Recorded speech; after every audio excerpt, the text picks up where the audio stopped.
C'est parti. Salut Macha.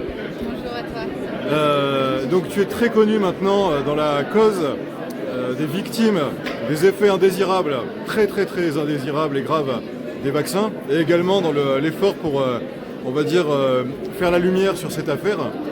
Voilà. Toi, dans le futur, quelles sont les grandes étapes que tu vois pour arriver à ces deux résultats, la défense des victimes et la lumière sur l'affaire? Il faut qu'on continue en fait à sensibiliser, à pouvoir en fait informer la population qu'il y a bien une existence des effets indésirables, parce qu'aujourd'hui le souci c'est que la France est censurée. Et par cette censure-là, en fait, on a encore beaucoup trop de personnes qui ne sont pas au courant que les injections Covid-19 ont causé beaucoup d'effets indésirables et qu'on a beaucoup de victimes et on a eu énormément de décès et de pertes. Aujourd'hui, on a aussi la volonté de pouvoir avoir une aide médicale.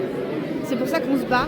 On se bat pour être reconnu, mais surtout avoir une aide médicale et une justice aussi, parce qu'on a beaucoup de personnes aujourd'hui qui se retrouvent dans un noir complet, sans avoir de reconnaissance, sans avoir d'aide médicale, et c'est hyper important qu'on ait ces choses-là pour que les victimes puissent sortir de l'ombre et qu'on puisse éviter d'autres décès, et surtout qu'on évite que ces injections continuent à être proposées, à être inoculées, en sachant qu'il y a autant de victimes aujourd'hui.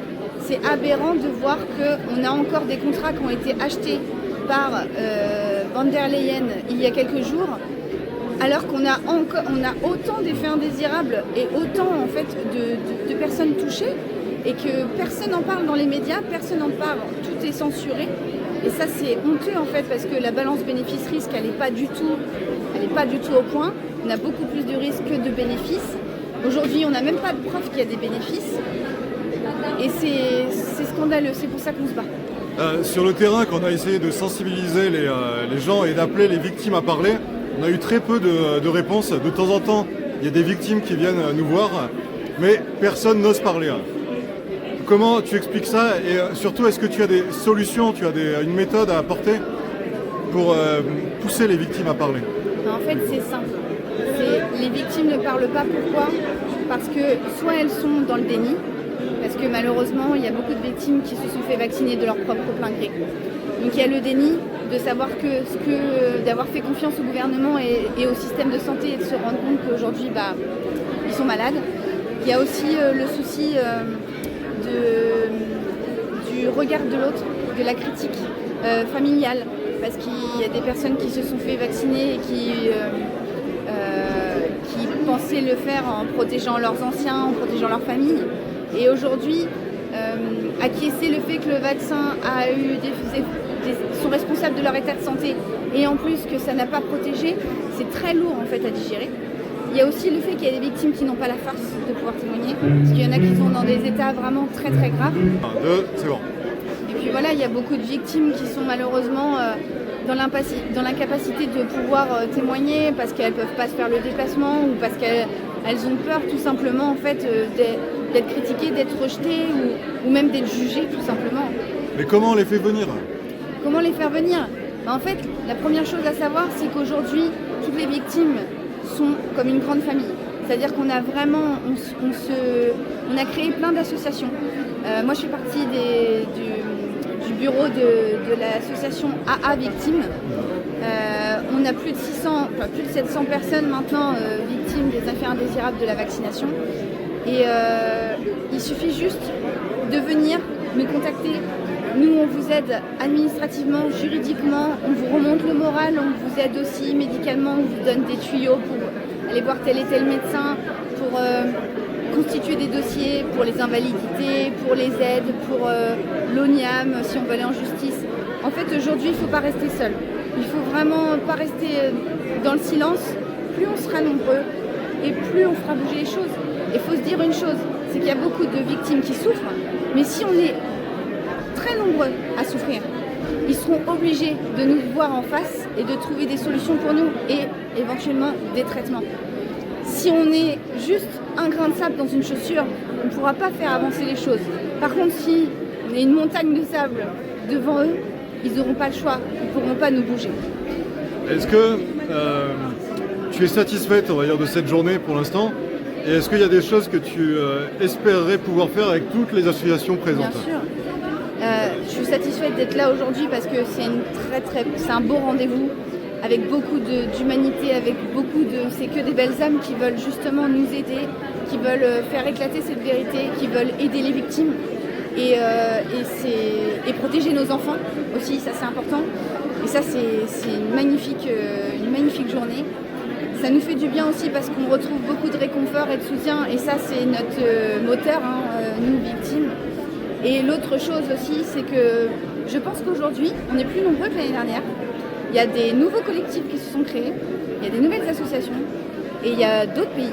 Et je pense que si tout le monde fait bloc, et je pense qu'on va y arriver, ce rassemblement-là, cette communion va permettre vraiment de pouvoir faire éclater ce scandale sanitaire. Je vais même employer des mots forts. Pour moi, on a été victime d'un génocide, clairement. Ça a été criminel ce qui a été organisé, ce qui a été fait. Et c'est pour ça que je veux me battre. Je veux me battre pour toutes les victimes, pour qu'on ait enfin la justice et la vérité sur tout ça, et qu'on puisse prendre en main toutes ces personnes qui souffrent. Il y a un type de victimes dont j'ai pas entendu parler aujourd'hui, qui sont aussi des bourreaux en fait. Ce sont les médecins et les infirmiers que tu connais en plus, Ouais. C'était ton domaine. Ouais. Et je dis victimes et bourreaux parce qu'ils peuvent avoir été victimes de manipulation ou de faiblesse tout simplement. Et en même temps bourreaux parce que c'est eux qui ont mis les seringues, c'est eux Tout à fait. qui ont assumé. Comment on fait pour leur donner envie eux aussi de porter la vérité et de révéler ce qu'ils savent, voilà. Alors là, c'est très compliqué parce que moi, je vais vous donner mon point de vue. Si aujourd'hui, j'étais un médecin qui a vacciné 500 personnes, et sur ces 500 personnes-là, il y en a une trentaine qui a des effets indésirables et il y en a une dizaine de décédés. Et ben en fait, j'aurais des difficultés à me regarder dans le miroir. Par contre, ces personnes, si elles n'étaient pas au courant de la gravité de ce qu'il y avait dans ces injections et des effets, je pense que si ces personnes-là sont capables de se repentir, de voir que ils ont fait confiance eux aussi, ils se sont pas assez renseignés peut-être aussi, mais par contre qu'ils avouent aujourd'hui qu'il y a des effets indésirables, qu'il y a des victimes et qu'ils veulent aider ces personnes, là, pour moi, c'est la plus belle chose. Par contre, les personnes, que ce soit des médecins ou des infirmières ou des pharmaciens qui sont dans le déni et qui disent que non, il n'y a pas d'effet indésirable. Et oui, il y a très peu de victimes, c'est un cas parmi tant, et que la balance bénéfice-risque, elle était approuvée, là, ça me met en colère. Parce qu'aujourd'hui, je pense qu'on a assez de recul pour voir que ces injections ont fait plus de mal que de bien. Et je pense que c'est le temps. On est dans une période où, même si on a fait du mal, c'est le moment en fait de revenir en arrière. Et je pense qu'on est toujours capable de réparer ces erreurs. Et aujourd'hui, laisser des victimes dans le déni et leur dire qu'elles sont malades psychiatriques et qu'elles ne sont pas malades et qu'elles inventent leurs symptômes, ou alors que c'est un cas très rare parmi je ne sais pas combien, pour moi ça c'est grave aujourd'hui en 2025 parce qu'on a assez de retours pour dire qu'il y a eu beaucoup de cas. Et dernière chose, je pense que c'est une question d'âme. Désolée, je vais parler de ça en mon âme et conscience. Je pense que les personnes aujourd'hui qui se rendent compte qu'il y a eu du mal à travers ces injections et qui font le nécessaire pour se rattraper, ce sont des belles âmes. Par contre, les personnes qui savent aujourd'hui ce que ça a fait et qui restent les yeux fermés, les mains sur les oreilles et les mains sur les yeux, moi là par contre, ça me fait mal parce que je me dis qu'on a toujours la possibilité de revenir en arrière ou de faire une bonne action si on en a fait une mauvaise derrière. Et ces personnes qui ne veulent pas faire le pas, c'est ces personnes-là qui, malheureusement, n'ont pas compris les choses et ont besoin d'évoluer vraiment et de comprendre que tout ce qui a été fait derrière. Et il y a une grosse question un gros problème de remise en question à faire derrière. Et donc, ça, c'est très dur. C'est très dur, ouais. Et j'imagine que c'est pas simplement l'invective, mais une forme aussi, je sais pas comment appeler ça, d'amour, de bienveillance vis-à-vis d'eux qui leur permettra de parler. Je pense que voilà, tu as très bien résumé les choses.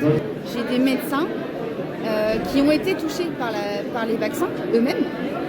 Et j'ai aussi des médecins qui m'ont pleuré dans les bras en me disant j'ai vacciné sans savoir ce qu'il y avait à l'intérieur, j'ai fait confiance à la médecine, j'ai fait confiance en fait à mes hiérarchies. Et aujourd'hui, les personnes que j'ai vaccinées, il y en a qui sont plus là aujourd'hui. Et moi, quand j'ai des médecins qui se repentissent et qui s'excusent d'avoir fait ça parce qu'ils n'étaient pas au courant, ça me touche énormément. Parce qu'il y a des infirmières, il y a des pharmaciens qui ne savaient pas en toute conscience ce qu'il y avait dans ces injections et qui aujourd'hui s'en veulent énormément et qui donneraient tout pour nous aider et pour revenir en arrière. Et là, on n'est pas du tout dans le même... on n'est vraiment pas dans le même jugement. Ok, donc il y a beaucoup de choses à réparer et à soigner. Et sur ce parcours de soins, là ici on est dans un endroit où il y a beaucoup de représentants de médecine qu'on dit alternative. Est-ce que toi tu t'es branché vraiment sur la médecine, on va dire moderne, classique, celle qu'on connaît d'habitude, ou alors est-ce que tu es revenu à des méthodes un peu plus ancestrales, tu vois Alors moi je suis restée 3 ans à utiliser que des traitements allopathiques, chimiques. J'ai essayé l'homéopathie, un peu de naturopathie, mais j'ai eu aucune amélioration. J'ai même eu des dégradations de mon état de santé. Et là, je me suis tournée vers d'autres thérapies, ce qu'on appelle des thérapies holistiques, des thérapies qui prennent l'humain dans son ensemble.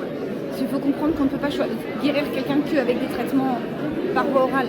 Il y a un traitement à prendre. Un corps, c'est pas qu'un corps. Un corps, c'est une personne, c'est un esprit, c'est une âme. Et en fait, je pense que si on passe par toutes ces thérapies-là, on peut éventuellement trouver la thérapie qui va nous améliorer. Moi, j'ai essayé des nouvelles thérapies là depuis quelques semaines et j'ai des ressentis, j'ai des effets. Et c'est pas des thérapies chimiques et allopathiques. Et j'essaye beaucoup de choses. Et d'ailleurs, c'est pour ça que je communique beaucoup sur les réseaux.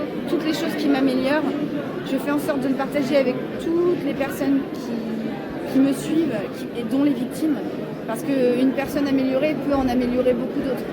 Donc évidemment que oui, il y a d'autres thérapies et je pense qu'il faut toutes les étudier et pourquoi pas les essayer. Quand on voit qu'il y a des thérapies vraiment alternatives qui font plus de bien que des traitements chimiques, eh bien moi j'ai envie de dire essayez tout ce que vous ressentez au fond de vous, que ça peut vous apporter du bien, il faut l'essayer. Ok. Et est-ce que tu connais des gens dans ton cas qui se sont soignés? Est-ce que tu as des exemples de rémission, tu vois?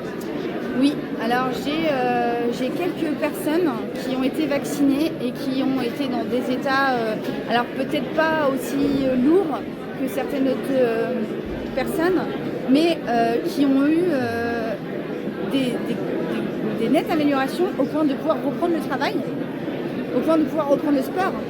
Et ça, c'est vraiment une belle amélioration. Quand on voit dans les états dans lesquels on est, c'est impossible d'envisager travailler, d'envisager faire du sport. Et là, quand on voit des personnes qui s'améliorent, et il n'y en a pas beaucoup, hein, je vais être très très claire, hein, il n'y en a pas beaucoup, mais ça donne de l'espoir. Ça donne vraiment de l'espoir. Ok, bon, je vais te laisser sur l'espoir alors, c'est bon? Ouais. Ok, cool. Merci beaucoup, machin. Mais merci à toi. Merci de m'avoir donné la parole.